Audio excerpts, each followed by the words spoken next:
ligado? Que ele descende, não é, dos seus ancestrais, e que ele descende aqui de um modo masculino e o feminino estão unidos, que são essa parte que são os nomes do Eterno. A gente vai parar aqui para fazer mais uma forma e ter um entendimento de como isso acontece. Muito bem, deixa eu abrir aqui um terceiro slide e apagar aqui que não vai fazer diferença. Tudo bem. Existe uma situação onde na própria questão dessa árvore que nós tanto usamos, ela é uma construção para que a gente possa entender mais ou menos o esquema espiritual, mas não dá, né? Como a gente vai botar todo o universo aqui num slide, não tem como. Mas a gente tenta aqui trazer uma conotação para que possamos entender. Então vamos lá. Existem alguns parâmetros para a gente poder ascender nessa árvore. Existe Keter, não é? Keter, então nós sabemos que a primeira Sefirá é Keter. Então aqui nós sabemos que antes de Keter existe, aqui acima existe Adão Kadmon, e aí depois vai ter o Criador depois disso. As letras hebraicas começam em Biná. Quando nós chegamos em Rohimá, não existem mais letras hebraicas. Na verdade, em Biná, as letras hebraicas só vão existir depois do Gar, que são as 3 sefirotes que estão aqui dentro. A gente vai estudar isso na frente, posteriormente. Muito bem. Nesse Keter, nesse sistema de Keter, existe um mandamento aqui muito sério, e que a gente vai entender agora justamente com esse entendimento de unificação desse sistema que nós vivemos com as partes superiores, o que Malhut não deixa de representar o próprio ser humano, porque a perspectiva do entendimento do todo só pode partir através do intelecto humano, não tem outra forma de se entender tudo que nós estamos falando se a pessoa não usar do seu intelecto. Então aqui eu tenho essa construção justamente para entender que a primeira letra do nome do Eterno é Yud. E a pergunta que nós fazemos é por que esse nome do Eterno, todos os nomes do Eterno, eles não são um nome só, né? Porque existe essa configuração de ter muitos nomes. E eu vou tentar aqui trazer para vocês essa elaboração desse sistema de entendimento do nome do Eterno. Muito bem, o Yud simplesmente representa um ponto, né? E tudo começa com um ponto. A própria escrita de uma letra hebraica, ela começa com um ponto, e esse ponto ele é o início de tudo. Então o Yud é o início e é a maior letra de todas, porque ela é que vai alimentar todos os outros mundos. Ainda que o Aleph represente mais o Eterno, então é o próprio Yud que é um ponto inicial da existência. Uma existência muito dentro de uma configuração muito difícil de se entender. Mas a ciência já prova que nosso mundo ele foi destruído algumas vezes, 5 vezes, e passaram-se várias eras, né? Existiram vários tipos de animais, os dinossauros já foram a terceira destruição do planeta Terra. Tivemos aqui, hoje temos 10 milhões de espécies de animais, mas isso é 1% do que já existiu. Imagine, 99% foi destruído. E 3/4 desses animais foram destruídos exatamente pela destruição do sistema aqui nesse mundo, o habitat natural dele se deram por algumas questões muito sérias e trouxe a extinção desses animais. No caso dos dinossauros é conhecido, né, o meteoro que caiu aqui na Terra e fez aí um buraco de 20 quilômetros de profundidade e 180 quilômetros de largura. Isso fez com que toda a vida terrestre, pelo menos 3/4 dessa vida terrestre na Terra, fosse destruída. E aí a gente tem várias outras questões para entender. O que está na letra Beit, né? A gente só pode entender a partir de onde o Eterno quer que nós possamos perceber toda essa realidade. Então aqui nós temos a unificação. A ideia aqui é tornar todos esses mundos, ou pelo menos Biná e Malhut, um espelhamento um do outro, justamente porque as duas têm uma letra Re e que são letras diferentes. Elas têm uma conotação diferente, são a mesma letra, mas em níveis diferentes. A letra aqui de cima está no nível de Neshama e aqui no nível de Ruah.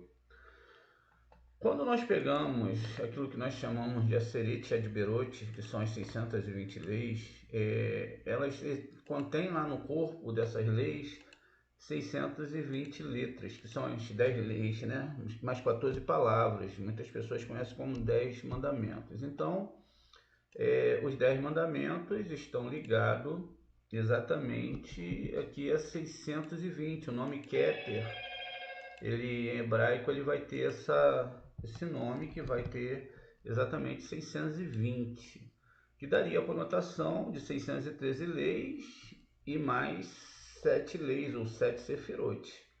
Aí vai devagar dentro da mentalidade da pessoa, da forma dela entender a Torá, né? Vai se dividir em 10 leis e 7 leis Bnei Noah.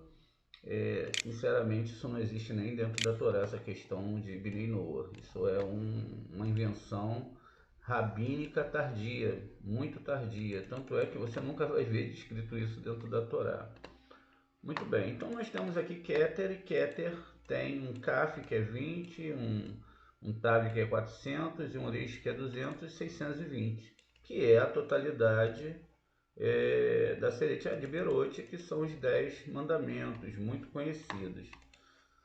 Muito bem, dentro desses 10 mandamentos, existe um mandamento muito sério, que nossos sábios perguntam por que a Torá não tem gematria 613. Se você pega a palavra Torá, ela tem uma gematria de 611.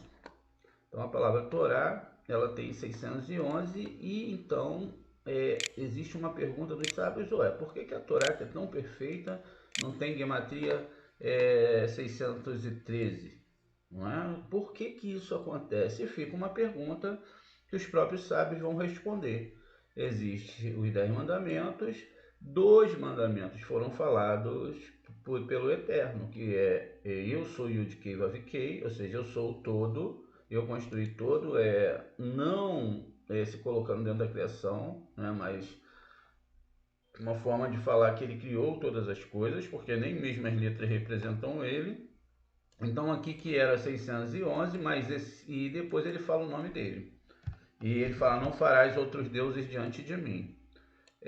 Aqui então completa com mais essas duas palavras, 611, mais esses 2 mandamentos. Então ele vai completar exatamente 613. Está ao contrário porque está em hebraico aqui, mas não tem problema. É só para a gente ter uma ideia. Então veja, então eu tenho aqui 613 porque eu estou contando com os 2 mandamentos. E aí então eu tenho que a Torá só é a Torá por causa dessas palavras que vieram direto desses 10 mandamentos, a Aseret Adberot, que são 14 palavras, que na verdade tem a mesma quantidade de letras que a gematria da palavra Keter. Dentro dessa construção, se eu pego a palavra Keter e olho da direita para a esquerda, eu tenho o número 26. Não é? Se eu olho, boto no espelho, isso é um tipo de gematria, então eu tenho o número 26. Essa construção, então, vai nos dizer que Deus, o Deus de Israel, ele não está no nível de Malhut quando ela está desconectada. Nós temos aqui conosco o nome Adonai, que é a parte feminina da divindade, ou seja, aquela parte que tem que subir num casamento e se fundir com o Eterno. A gente vê essa história da divindade na Torá várias vezes discriminadas como mulheres, não é? Batsheva, Esther, e elas sempre vão estar envolvidas com o rei. E aí elas sempre vão depender da atitude desse rei em relação a elas, principalmente no caso de Esther, se alguém sobreviveria ou não, um povo, uma nação. E aí, então, dentro disso, nós temos esses nomes e, lógico, a gente vai estudar posteriormente sobre os nomes que estão nas sefirotes, mas aqui o caso não é esse, a gente está fazendo uma base geral para entender como fazer a primeira ida para os mundos superiores e o que é necessário de primeira mão. Então, quando nós chegamos aqui dentro da da Sefirah Yesod, a gente tem aqui um nome, e esse nome vai ser o nome Shaddai. Então, o nome Shaddai,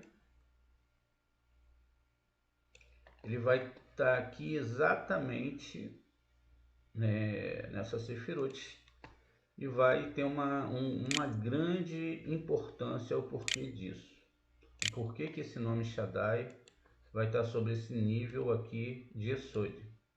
Aqui no nosso nível a gente tem Adonai, e aqui em cima nós temos Yud Kei Vav Kei. Aqui em Binah também Yud Kei Vav Kei, e aqui vai estar com as letras, os sinais massoréticos de Elohim. Mas vamos só observar daqui, porque aqui é o primeiro passo que a gente tem que entender para a gente chegar ao Eterno. Deixa eu pegar aqui duas partes da Torá, que é o Shema.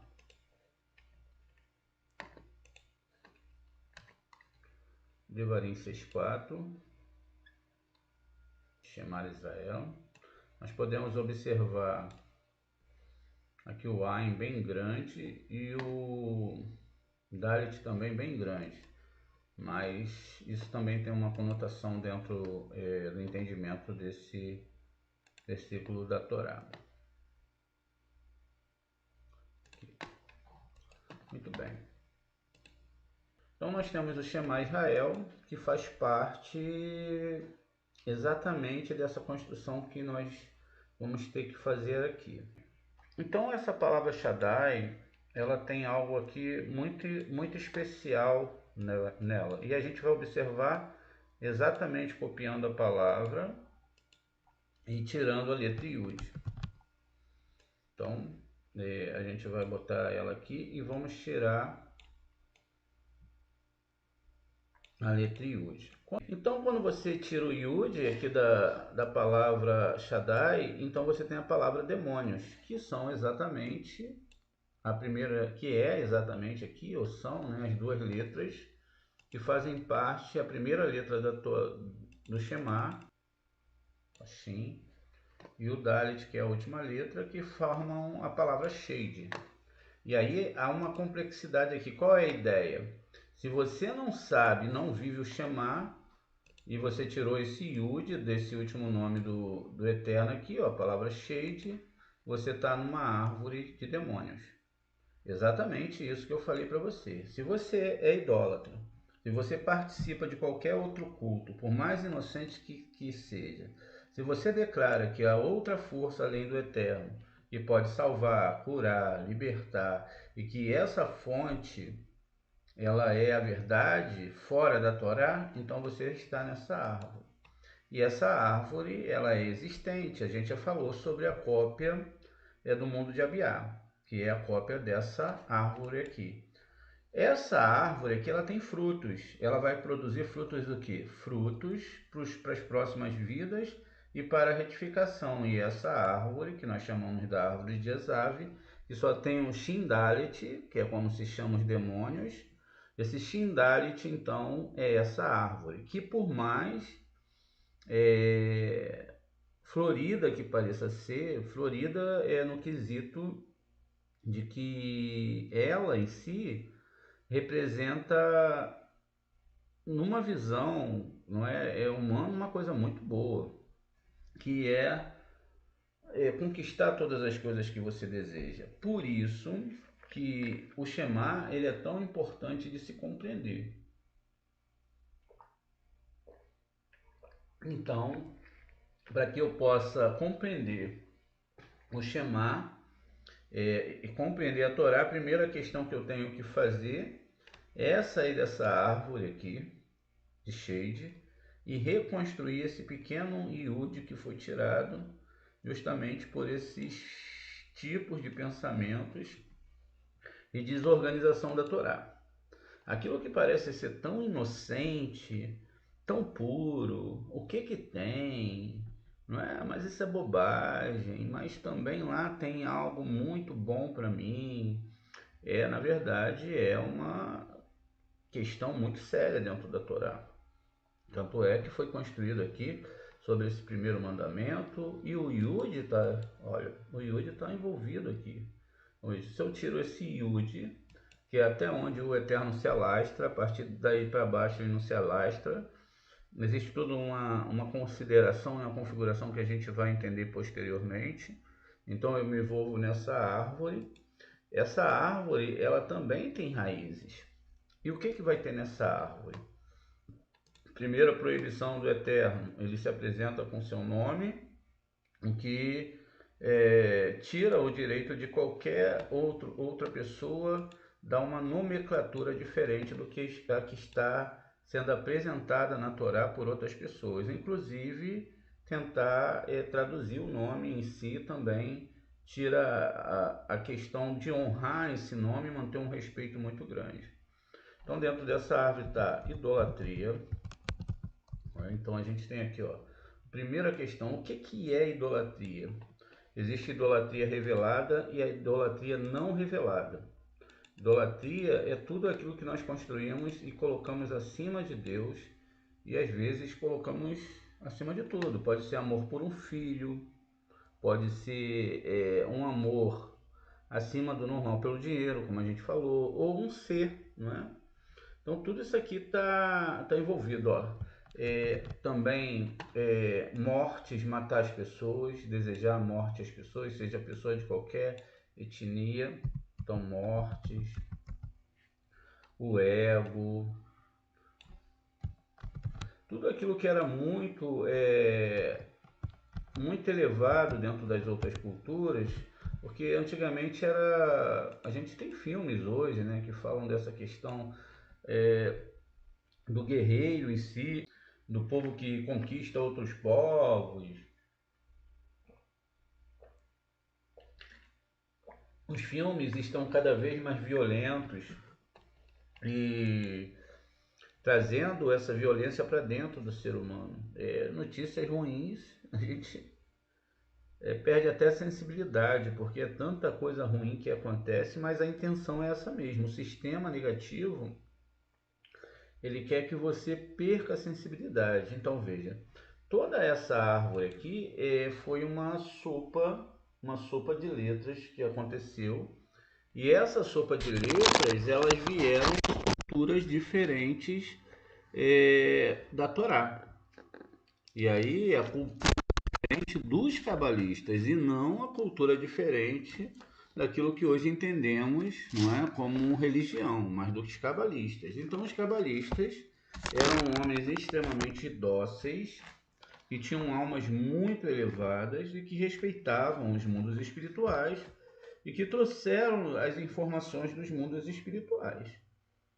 Como a gente já citou, todo esse sistema aqui é uma sopa de letras. Essa é uma sopa de letras que vão de contrapartida para aquilo que está ali dentro do hebraico sendo formatado de uma forma muito séria. Aqui nessa árvore não é essa questão que é exigida.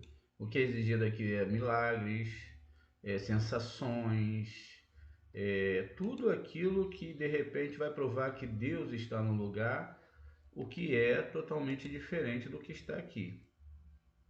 Até mesmo essa sensação do Criador, ela tem que se ter cuidado.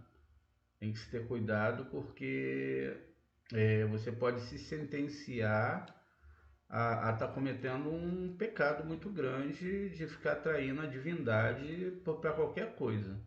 É um teatro. As pessoas, hoje Deus vai estar aqui. Hoje você vai sentir Deus. Venha para. E isso é uma coisa muito séria.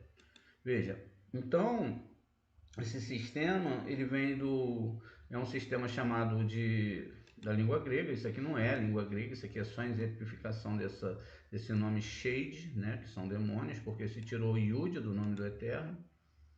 Então você tem a Shindalet, que é como se chama essas forças, e aí vai ser formado, lógico, por vários alfabetos, é uma sopa de letras, o alfabeto gótico, o alfabeto glagolítico, o alfabeto cirílico, o copto, perdão, o armênio e o etrusco. Todos esses idiomas, eles sentenciaram a uma confusão muito grande nessa árvore. Quer dizer, pegaram essa árvore e colocaram de cabeça para baixo. Mas isso, até onde consta, isso já existia dentro do próprio Gan Eden. A árvore da sabedoria, do bem e do mal, estava dentro do Gan Eden, era uma construção dentro do Gan Eden. Dentro dessa construção, a gente percebe então a responsabilidade, a responsabilidade que nós temos em guardar a Torá na sua íntegra. É lógico que não é a íntegra que se entende literalmente ali em alguns mandamentos, mas dentro de uma íntegra na responsabilidade de você guardar-se dessas forças. Porque o Eterno de forma nenhuma pode ser acessado e essa ligação não pode ser feita de forma nenhuma, e aí vai se manter separado dessa esfera que nós chamamos de Malhut, que na verdade é você mesmo, porque toda a percepção da realidade ela parte de você e não de outro, da sua realidade. E aí então é uma responsabilidade sua fazer com que essa conexão aconteça novamente. Quando nós estamos aqui nessas religiões, elas sentenciam a pessoa ao desejo de recepção. Então todos os cultos eles vão prometer muita paz, vão prometer que a pessoa vai ser rica nesse mundo, que ela vai ter um bom casamento e que ela vai conseguir tudo o que ela quiser, saúde, o que não é 100% realidade, não é verdade. Ainda que a pessoa possa receber muitas coisas indevidamente através de um roubo e através desse roubo, ou seja, através de enganar, não é, esse masal, e no final ela vai ficar sentenciada a ter que reencarnar, reencarnar e reencarnar até que ela pague tudo. E aí, se ela teve muito dinheiro nessa vida, provavelmente na próxima vida ela vai ser sentenciada a não ter nada. E aí a pessoa já nasce já com esse masal construído, se ela vai ser rica ou pobre. Tanto é que todas as pessoas no mundo existem muitas e muitas pessoas, algumas ricas e outras pobres. E quem foi sentenciado a ser pobre vai ser pobre o resto da vida. Isso é o que diz a Torá em relação a essa construção. Muito bem. O que a gente está querendo falar aqui para vocês nessa aula é que é impossível você chegar ao próximo nível se você estiver dentro de idolatria, desejar morte, egos e no sistema de recepção. Querer receber tudo através da religião e usar o Eterno para conseguir os seus objetivos financeiros, ou seja lá qual for relacionado às questões desse mundo. A Torá ele é um livro espiritual e o Taná, também o Taná, né, lógico, mas o Zohar ele funciona para a alma. É uma construção para a alma, é para você sair dessa árvore que não dará frutos e que poderá sentenciar a sua alma a não reencarnar mais. Ou seja, o seu próprio corpo daquela vida ele não ressuscita mais, e a vida que se passou ela não é mais construída. É um bye-bye para aquele corpo, ainda que a alma possa mais na frente encontrar um outro corpo, mas aí a lógica de quem você é hoje, que é a principal meta do seu Ticum, é o que você é hoje. O que passou não se sabe. Não temos que nos preocupar com o que esteve lá atrás. Nós temos que nos preocupar com essa vida. E essa vida que está dando a gente o entendimento de fazer essa conexão. Então veja, essa desconexão que eu tenho aqui é justamente, não é, formada por eu ter tirado um único Yud do nome do Eterno. Que na verdade vai estar ligado que aqui em cima eu não vou conseguir fazer a conexão por causa justamente da palavra Keter, que está ligado aos 10 mandamentos com 620 letras. E aí o que vai acontecer? Vai acontecer o contrário, que era Keter, né? Que era em sabedoria, vai virar, a gente fazendo aqui uma modificação das letras, Karete. Karete é um corte divino que a pessoa recebe, caso ela insista em estudar Kabbalah, Torá, e querer entrar dentro da Torá, dos sábios de Israel, continuando na idolatria. Então ela recebe um carete divino e ela é cortada nessa vida totalmente da divindade. Tá bom? Essa é uma responsabilidade, isso é uma coisa muito séria e por isso nós não poderíamos deixar de trazer essa aula agora para vocês por conta do Shema de Israel, não é? A proteção é contra o Shin, Dalit, tá vendo? Shin e o Dalit, os demônios.